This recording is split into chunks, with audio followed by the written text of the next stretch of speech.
First section I wanted to talk about is chapter 10, the section on adolescent culture and society.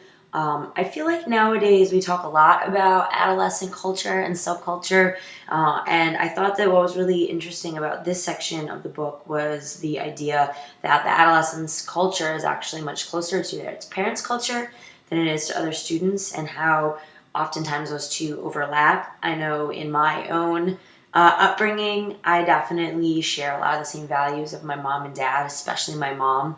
And I kind of chose friends in retrospect, obviously not at the time.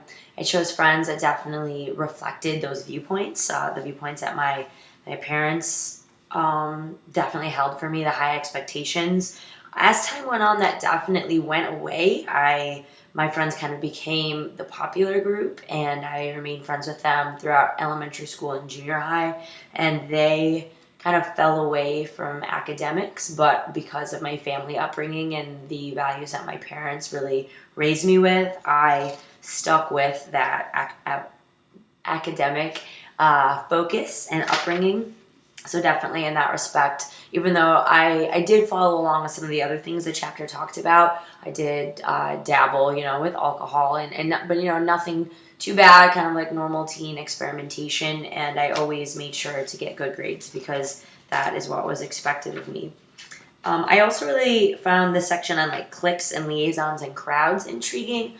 And loneliness as well. I was so lonely when I was in high school, even though I belonged, like I was friends with everyone, but I didn't belong to a clique, and therefore I didn't feel as accepted, and I definitely experienced those feelings of really extreme loneliness. I guess I would have described myself now, looking back, as a definite liaison. I was friends with just about every group, from the soccer boys to the hockey cheerleaders to the theater kids to the druggies.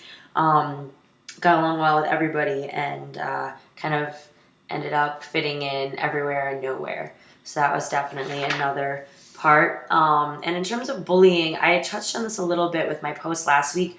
I never experienced much bullying growing up, but my brother definitely did, and it had a major effect on him, but also on me as an older sister, and kind of like what I felt like I needed to do for him to keep him safe. And I feel like our elementary school did a pretty good job with some of the policies that they listed in terms of students really being involved and like having school-wide policies. But obviously as you get older, those things get harder and harder, and it definitely became harder for him as a queer student to feel safe in his school.